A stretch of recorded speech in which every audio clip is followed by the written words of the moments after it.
अगले स्टेप की cellular respiration का सेकेंड स्टेप क्या है? क्रेब्स साइकिल, टीसीए साइकिल या फिर citric acid cycle. Citric acid cycle, ये कौन सा स्टेप है? सेकंड। काय का? हमारा सेलुलर रेस्पिरेशन का, कोशिकीय श्वसन का, जिसमें हमारा कार्बन डाइऑक्साइड का और वाटर का फॉर्मेशन होता है। तो अगर हम क्रेब्स साइकिल की बात करें तो क्रेब्स साइकिल से पहले हमने क्या पढ़ा है? ग्लाइकोलाइसिस। ग्लाइकोलाइसिस में क्या था कि जो हमारा ग्लूकोज है, ये ग्लूकोज से किसका फॉर्मेशन हुआ था? हमारा पायरुविक अम्ल का या पायरुवेट का। ठीक है, एक से हमारे 2 पायरुविक अम्ल के मॉलिक्यूल बने थे 10 अभिक्रियाओं के बाद। ये पायरुविक अम्ल या पायरुवेट सीधे हमारा टीसीए साइकिल में इंसर्ट नहीं करता। ये कैसे जाता है हमारा? इससे पहले क्या है, किसका फॉर्मेशन होता है? Acetyl coenzyme, acetyl coenzyme A का। फिर ये एसिटाइल कोएंजाइम ए कहाँ पहुँचता है? हमारा माइटोकॉन्ड्रियल मैट्रिक्स में, जहाँ पे क्या होती है हमारी ग्लाइकोलाइज वो टीसीए साइकिल चलती है। ठीक है, तो इसको हम समझ लेते हैं। किस तरह से समझेंगे? अगर हम सेल की स्ट्रक्चर देखें तो हमारी ये सेल हो गई, कोई सी भी सेल हो गई। ठीक है, प्लांट सेल में क्या होगा? सेल वॉल होगी। इसके बाद हमारा न्यूक्लियस होगा और क्या होगा? मेन क्या है, हम किसके बारे में पढ़ रहे हैं? हम रेस्पिरेशन के बारे में। तो इसमें क्या होगा? माइटोकॉन्ड्रिया होगा। ठीक है, तो जो हमारी ग्लाइकोलाइसिस की अभिक्रिया थी ग्लूकोज से पायरुवेट, ये हमारी साइटोप्लाज्म में बनी। ठीक है, ग्लूकोज से जो पायरुवेट है ये कहाँ बना? हमारा साइटोप्लाज्म में। ठीक है, ये क्या है? साइटोप्लाज्म। लेकिन जो हमारा टीसीए साइकिल या क्रेब्स चक्र है ये कहाँ चलता है? हमारा इस माइटोकॉन्ड्रियल मैट्रिक्स में। तो ये पायरुवेट डायरेक्ट इसमें ट्रांसफर नहीं करता है। किसके द्वारा करता है? हमारा एसिटाइल कोएंजाइम ए। तो यहाँ जब ये पहुँचता है तो इसका किसका फॉर्मेशन होता है? किसमें कन्वर्ट होता है? ये सबसे पहले एसिटाइल कोएंजाइम ए में। फिर ये एसिटाइल कोएंजाइम ए यहाँ इस माइटोकॉन्ड्रियल मैट्रिक्स में हमारा क्रेब्स चक्र में सर्कुलेट हो जाता है। ठीक है, इसको हम एम्फीबॉलिक बोलते हैं कि इसमें कैटाबॉलिक और एनाबॉलिक दोनों तरह की अभिक्रियाएं होती हैं। ठीक है, तो ये समझे कि ग्लाइकोलाइसिस इस हमारा साइटोप्लाज्म में होगी और जो क्रेब्स चक्र है ये कहाँ होगा? हमारा टीसीए साइकिल। और यहीं टीसीए साइकिल में बहुत सारे एटीपी के फॉर्मेशन करने के लिए एंजाइम्स होते हैं, जहाँ और यहीं पे क्या होता है? हमारा एटीपी का फॉर्मेशन होता है। इस तरह से समझ सकते हैं। ये हमारी आउटर मेम्ब्रेन हो जाएगी, ये हमारी इनर मेम्ब्रेन हो जाएगी, कहेगी माइटोकॉन्ड्रिया की। और इसी यहाँ क्या होगा? हमारा टीसीए चक्र चलेगा और इसी में क्या होता है? एटीपी के फॉर्मेशन के लिए बहुत सारे कॉम्प्लेक्स एंजाइम्स होते हैं, जहाँ क्या होता है? एटीपीएज एंजाइम होता है। कौन सा? एटीपीएज। ये एटीपीएज एंजाइम किसका फॉर्मेशन करेगा? एटीपी का। तो ये माइटोकॉन्ड्रियल मैट्रिक्स में बनता है और इसीलिए इसको हम माइटोकॉन्ड्रिया को क्या बोलते हैं? Power house of the cell. क्यों? क्योंकि इसमें एटीपी का एनर्जी का फॉर्मेशन होता है। इसमें क्या होता है? ऑक्सीडेटिव फास्फोराइलेशन होता है। ऑक्सीडेटिव फास्फोराइलेशन और एक होता है फोटोफास्फोराइलेशन। फोटोफास्फोराइलेशन कहाँ होता है? हमारा क्लोरोप्लास्ट में होता है, वहाँ भी एटीपी का फॉर्मेशन होता है। उसको क्या बोलता है हम? फोटोफास्फोराइलेशन। कहाँ? क्लोरोप्लास्ट वाले में। और जो माइटोकॉन्ड्रिया में होता है ये कहाँ, किसको बोलते हैं? इसको ऑक्सीडेटिव फास्फोराइलेशन। क्या होगा इसको? Oxidative phosphorylation. ठीक है, और जो क्लोरोप्लास्ट में होगा उसको फोटोफास्फोराइलेशन बोलेंगे। तो इसको हम समझने के लिए क्या, सबसे पहले हम जो हमारा एसिटाइल कोएंजाइम ए है इसका फॉर्मेशन देख लेते हैं कि एसिटाइल कोएंजाइम ए का फॉर्मेशन कैसे होता है। ठीक है, तो ये हमारा पायरुवेट है। ये पायरुवेट से किसका फॉर्मेशन होगा? हमारा सबसे पहले एसिटाइल कोएंजाइम ए का। और एक एंजाइम होता है पायरुवेट डिहाइड्रोजनेज, जिसको हम क्या बोलते हैं? PDH complex. ठीक है, इस पीडीएच कॉम्प्लेक्स में 3 एंजाइम्स होते हैं। ठीक है, उन 3 एंजाइम्स की सहायता से 5 स्टेप में पायरुवेट से एसिटाइल कोएंजाइम ए का फॉर्मेशन होता है। और इसमें क्या होता है? NADH का फॉर्मेशन होता है और हमारा OASH यूटिलाइज होते हैं ये।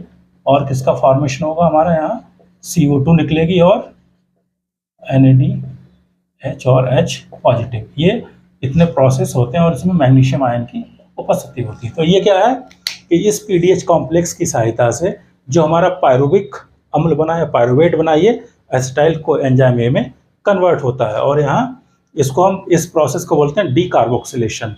ठीक है, इसमें COOH ग्रुप डीकार्बोक्सिलेशन होता है। ठीक है, CO2 भी रिलीज होती है, तो इसलिए ये PDH कॉम्प्लेक्स है, ये भी बहुत ज़्यादा इंपॉर्टेंट है PDH कॉम्प्लेक्स। इससे क्या होता है, पायरुविक एसिड से हमारा एसिटाइल कोएंजाइम ए का फॉर्मेशन होता है। फिर ये एसिटाइल कोएंजाइम ए हमारा माइटोकॉन्ड्रियल मैट्रिक्स में पहुंच जाता है। फिर ये माइटोकॉन्ड्रियल मैट्रिक्स में बहुत किसके साथ, ऑक्जेलो एसिटेट के साथ मिलके किसका फॉर्मेशन करेगा, हमारा citric acid, try carboxylic acid का फॉर्मेशन करता है। तो इसको हम समझ लेते हैं इसके स्टेप्स कि ये एसिटाइल कोएंजाइम ए कहाँ पहुंच जाएगा, हमारा यहाँ माइटोकॉन्ड्रियल मैट्रिक्स में, और यहाँ क्या होगा, हमारा ऑक्जेलो एसिटेट।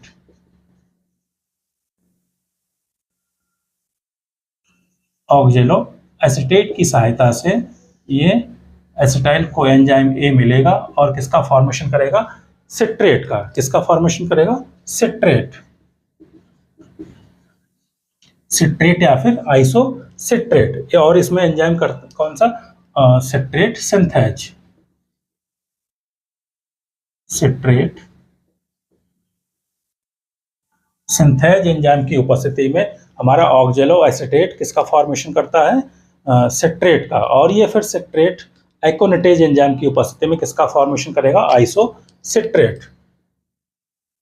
ठीक है, ये किसका फॉर्मेशन करेगा, आइसोसिट्रेट का। और कौन सा एंजाइम पार्टिसिपेट करेगा, एकोनिटेज। इस एकोनिटेज एंजाइम की उपस्थिति में हमारा सिट्रेट किस में कन्वर्ट होता है, आइसोसिट्रेट में। फिर जो आइसोसिट्रेट है, ये आइसोसिट्रेट डीहाइड्रोजनेज एंजाइम की उपस्थिति में किस में कन्वर्ट होगा, अल्फा कीटो ग्लूटारेट में। किस में कन्वर्ट हो जाएगा, अल्फा कीटो ग्लूटारेट में। ठीक है, ये अल्फा कीटो ग्लूटारेट में कन्वर्ट होगा। और कौन सा एंजाइम, आइसोसिट्रेट डीहाइड्रोजनेज। ठीक है, आइसोसिट्रेट डीहाइड्रोजनेज एंजाइम की उपस्थिति में जो हमारा आइसोसिट्रेट है, ये अल्फा कीटो ग्लूटारेट में कन्वर्ट हो जाएगा। और इसमें क्या है, हमारी कार्बन डाइऑक्साइड भी रिलीज होगी। और इसमें क्या होगा, NAD यूज होगा। ठीक है, NAD यूज होगा। और किसका रिलीज होगा इसके बाद, NADH का, और इसके बाद H का। तो इस तरह से ये क्या, डिकार्बोक्सिलेशन रिएक्शन ये भी है, इसमें भी कार्बोक्सिल ग्रुप का रिलीज होता है या, और ये आइसोसिट्रेट से डीहाइड्रोजनेज एंजाइम की उपस्थिति में अल्फा कीटो ग्लूटारेट का फॉर्मेशन होता है। फिर ये अल्फा कीटो ग्लूटारेट क्या करता है, ऑक्सीडेटिव डिकार्बोक्सिलेशन रिएक्शन के द्वारा सक्सिनाइल कोएंजाइम ए का फॉर्मेशन करता है। किसका करेगा, सक्सिनाइल कोएंजाइम ए का फॉर्मेशन करेगा। किसका, ऑक्सीडेटिव डिकार्बोक्सिलेशन। ठीक है, ये क्या है, ऑक्सीडेटिव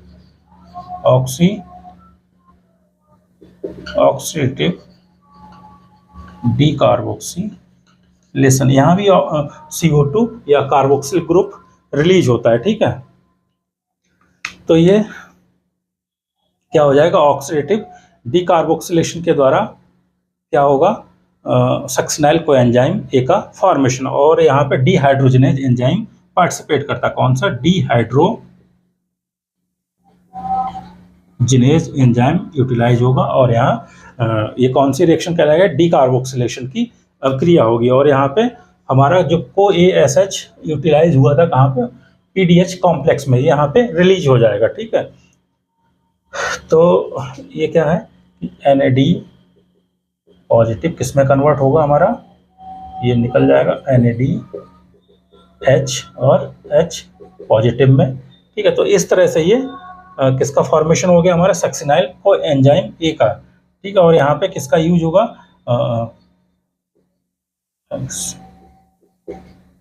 कोएंजाइम ए SH, ये भी यहाँ पे यूटिलाइज होता है। और इसके बाद सक्सिनाइल कोएंजाइम ए का फॉर्मेशन हो जाएगा। इसके बाद अल्फा कीटो ग्लूटारेट से किसका फॉर्मेशन होगा, सक्सिनाइल कोएंजाइम ए। ये अपक्रिया क्या है, ऑक्सीडेटिव डिकार्बोक्सिलेशन। और डिकार्बोक्सिलेशन अपक्रिया में क्या होगा, हमारा CO2 भी रिलीज होगी। ठीक है, CO2 भी डिकार्बोक्सिलेशन होगा, कार्बोक्सिल ग्रुप भी रिलीज होगा। और ये डीहाइड्रोजनेज एंजाइम की उपस्थिति में सक्सिनाइल कोएंजाइम ए का फॉर्मेशन होगा। फिर सक्सिनाइल कोएंजाइम ए किसका फॉर्मेशन करता है, सक्सिनेट का। ठीक है, किसका, सक्सिनेट का फॉर्मेशन करेगा और ये हमारी फास्फोराइलेशन अभिक्रिया होगी। कौन सी? सबस्ट्रेट लेवल फास्फोराइलेशन,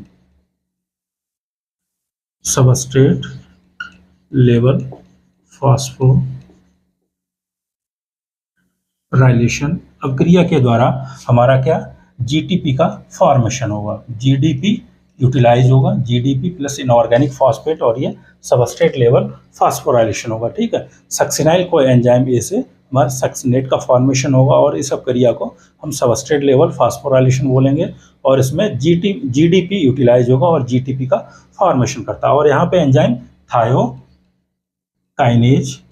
काइनेज मैंने बताया था कि काइनेज जहाँ भी होगा तो वहाँ हमारा फास्फोराइलेशन की अभिक्रिया होगी, या तो एटीपी का फॉर्मेशन होगा या एडीपी का फॉर्मेशन होगा। तो इस अभिक्रिया के द्वारा क्या बना? सबस्ट्रेट लेवल फास्फोराइलेशन के बाद द्वारा सक्सिनेट, फिर सक्सिनेट से क्या बनता है हमारा? फ्यूमरेट। सक्सिनेट से किसका फॉर्मेशन होगा? फ्यूमरेट का। और ये फ्यूमरेट का फॉर्मेशन क्या? डीहाइड्रोजनेज एंजाइम की उपस्थिति में होगा। क्या होगा? डीहाइड्रोजनेज, डीहाइड्रोजनेज एंजाइम की उपस्थिति में सक्सिनेट फ्यूमरेट में कन्वर्ट होता है और यहाँ एफ पॉजिटिव यूटिलाइज होगा और FADH+H का फॉर्मेशन होगा। ठीक है, तो ये अभिक्रिया डिहाइड्रोजनेशन। फिर फ्यूमरेट से किसका फॉर्मेशन होगा? फ्यूमरेट से मैलेट का। ठीक है, फ्यूमरेट से किसका फॉर्मेशन हो जाएगा? मैलेट का या मैलिक एसिड का, मैलेट।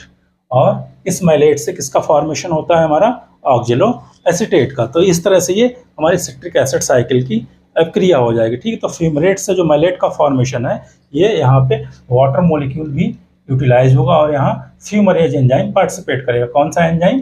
फ्यूमरेज।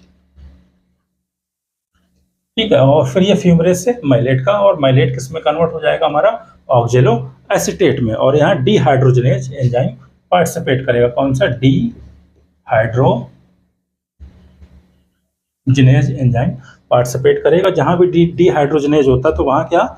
NAD या फिर डीहाइड्रोजनेशन होता है। ठीक है, तो यहाँ क्या होगा?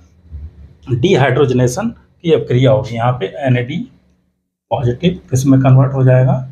NADH और H में। तो ये इस तरह से हमारा TCA साइकिल कंप्लीट होता है। ठीक है, किसका फॉर्मेशन हो जाएगा? हमारा ऑक्जेलो एसीटेट का।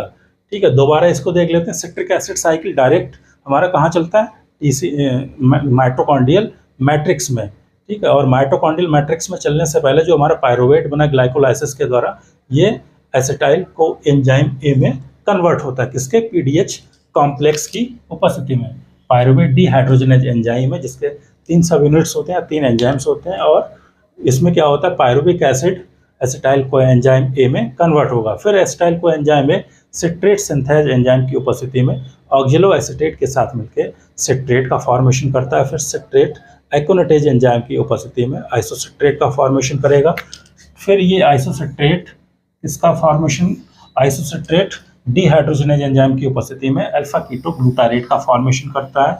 फिर ये अल्फा कीटोग्लूटारेट हमारा सक्सिनाइल को एंजाइम ए, फिर सक्सिनाइल को एंजाइम ए थायोकाइनेज या सबस्ट्रेट लेवल फास्फोराइलेशन के द्वारा सक्सिनेट का फॉर्मेशन करता है। फिर ये सक्सिनेट फ्यूमरेट का निर्माण करेगा और ये फिर फ्यूमरेट मैलेट में कन्वर्ट होता है और मैलेट लास्ट में ऑक्जेलो एसीटेट में कन्वर्ट होता है। फिर ऑक्जेलो एसीटेट इस एसिटाइल को एंजाइम ए और मिलके सिट्रेट का फॉर्मेशन करता है। तो ये क्या हो जाएगा? हमारा TCA साइकिल। और यहाँ हमारा ये डिकार्बोक्सिलेशन स्टेप ये है और दूसरा ये है। तो यहाँ क्या? कार्बन डाइऑक्साइड का फॉर्मेशन होगा। और क्या? इस प्रक्रिया में क्या? ये हाइड्रोजन आयंस रिलीज होते हैं। ठीक है, ये हाइड्रोजन हो गया, फिर ये हाइड्रोजन हो गया। ठीक है, इसी तरह से ये वाले हाइड्रोजन हो गए FAD या फिर NAD के साथ जो रिलीज होने वाले हाइड्रोजन है, ये क्या है कि हाइड्रोजन आयंस यहाँ बनते हैं। ठीक है, ये फिर हाइड्रोजन आयंस बहुत सारे क्या? हाइड्रोजन पोटेंशियल या हाइड्रोजन आयन ग्रेडियंट का फॉर्मेशन करते हैं, क्योंकि यहाँ हाइड्रोजन की आयनों की सांद्रता अधिक हो जाएगी माइटोकॉन्ड्रियल मैट्रिक्स में और बाहर कम हो जाएगी। जो इनर स्पेस है, इनर माइटोकॉन्ड्रियल मेम्ब्रेन स्पेस, इस मेम्ब्रेन स्पेस में हाइड्रोजन आयनों की सांद्रता कम होगी, जिससे क्या? एक इन दोनों के बीच में ग्रेडियंट का फॉर्मेशन हो जाएगा। और जब ग्रेडियंट का फॉर्मेशन होगा तो इलेक्ट्रॉन्स फ्लो होंगे। और इसी माइटोकॉन्ड्रिया की जो इनर मेम्ब्रेन है, इसमें बहुत सारे क्या होते हैं, हमारे एंजाइम्स होते हैं, इलेक्ट्रॉन कैरियर्स होते हैं, जैसे साइटोक्रोम हो जाएगा, साइटोक्रोम ए हो जाएगा, साइटोक्रोम बी हो जाएगा, साइटोक्रोम सी हो जाएगा। ठीक है, तो ये साइटोक्रोम या प्लास्टोसाइनिन ये सारे मिलके क्या है कि एक इलेक्ट्रॉन ट्रांसपोर्ट चेन का फॉर्मेशन करते हैं, और ये इलेक्ट्रॉन ट्रांसपोर्ट चेन हमारा एटीपी एंजाइम की उपस्थिति में एडीपी और इनऑर्गेनिक फॉस्फेट मिलके इसी माइटोकॉन्ड्रियल मैट्रिक्स में एटीपी का फॉर्मेशन करते हैं, जिसको हम क्या बोलते हैं, ऑक्सीडेटिव फास्फोराइलेशन। और इसी ऑक्सीडेटिव फास्फोराइलेशन, ये इसके लिए बहुत सारी थ्योरी दी गई हैं, जैसे मैकेलिस मेंसन ने एक दी थी। ठीक है, तो इसी को हम आगे समझते हैं कि इलेक्ट्रॉन कैरियर्स किस तरह से हमारे आगे बढ़ते हैं और इलेक्ट्रॉन का फ्लो करते हैं और एटीपी का फॉर्मेशन करते हैं। तो इस तरह से हमारा सेलुलर रेस्पिरेशन का फर्स्ट स्टेप ग्लाइकोलाइसिस, दूसरा क्या था, एसिटाइल कोएंजाइम ए का फॉर्मेशन, मतलब पायरुविक एसिड से पीडीएच कॉम्प्लेक्स की उपस्थिति में एसिटाइल कोएंजाइम ए का फॉर्मेशन। फिर ये एसिटाइल कोएंजाइम ए हमारा सिट्रिक एसिड साइकिल के द्वारा कार्बन डाइऑक्साइड रिलीज करता है। तो इस तरह से ये क्या हो गया, हमारा सिट्रिक एसिड साइकिल।